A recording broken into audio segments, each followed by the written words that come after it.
Family কার্ডের আবেদন করার জন্য আমার ভিডিও ডিসক্রিপশনে এবং কমেন্টে একটা লিঙ্ক দিব। আপনি সরাসরি সেই লিঙ্কে ক্লিক করলে আপনাকে এখানে নিয়ে আসবে। এখান থেকে আপনি এই জায়গায় ক্লিক করবেন, এই জায়গায় ফ্যামিলি কার্ড আবেদন ফর্ম 2026। এই জায়গায় আপনি যখন ক্লিক করবেন আপনাকে নিয়ে যাবে এই ফর্ম অপশনে। এখানে আপনার যাবতীয় সব তথ্যগুলো দিয়ে আপনাকে ফিল আপ করতে হবে। প্রথমত যে জিনিসটা আপনাকে খেয়াল রাখতে হবে, আপনি সম্পূর্ণ ভিডিওটা দেখেন, তারপরে কমেন্ট করবেন। যদি সম্পূর্ণ ভিডিও না দেখে কমেন্ট করেন তাহলে কিছুই বুঝবেন না। আমি ভিডিও শেষে এর পরবর্তী স্টেপগুলো বলে দিব, এই ফর্মটা ফিল আপ করার পরে কী কী করতে হবে এবং কখন থেকে করে এটা জমা দিতে পারবে। তো আমরা প্রথমত এখানে যে ফর্মটা ফিল আপ করে কোথায় জমা দিব, আমরা যদি কাউন্সিলরের কাছে জমা দিই তাহলে কাউন্সিলর, মেয়র, চেয়ারম্যান। তো আমরা যদি ওয়ার্ড মেম্বারের কাছে জমা দিই তাহলে এখানে ওয়ার্ড মেম্বারের নাম সিলেক্ট করব। এরপরে হচ্ছে আমাদের যে ওয়ার্ড মেম্বার যেহেতু লিখছি, এখানে ইউনিয়ন পরিষদের নাম লিখতে হবে। এখানে আমরা সরাসরি ইউনিয়ন পরিষদের নাম লিখব, যেটাই লিখি। এরপরে হচ্ছে আমরা এখানে আমাদের নিজের নাম, এরপরে এখানে নিজের নাম লেখার পরে এখানে এই সব কিছু জিনিস আমাদেরকে বাংলায় ফিল আপ করতে হবে।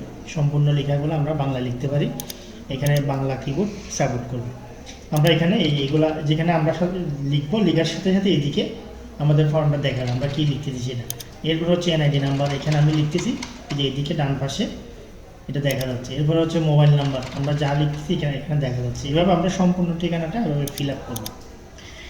সম্পূর্ণ ঠিকানাটা এখান থেকে উপজেলা, ওয়ার্ড সব কিছু ফিল আপ করার পরে আমাদের ফ্যামিলি সন্তান, ফ্যামিলি মেম্বার যারা আছে তাদের সংখ্যাটা এখানে উল্লেখ করতে হবে। ছেলে সন্তান কয়জন আছে এবং মেয়ে সন্তান কয়জন আছে। তো এখানে পিতা বা স্বামীর নাম, বাকি সব কিছু দেওয়ার পর আমরা এখানে ফ্যামিলি মেম্বারের সংখ্যাটা উল্লেখ করে দিব। এরপরে আমরা এই ফর্মটাকে পিডিএফ আকারে ডাউনলোড করব। এটা অনলাইনে সাবমিট করার কোনো অপশন নেই, এটা অনলাইন ফর্ম না। অনলাইন থেকে আমরা লিখে এটাকে ডাউনলোড করে বা প্রিন্ট করে নিব। এই যে পিডিএফ ডাউনলোডে ক্লিক করলে এই যে এখানে ডাউনলোড অপশনটা আমরা পাবো।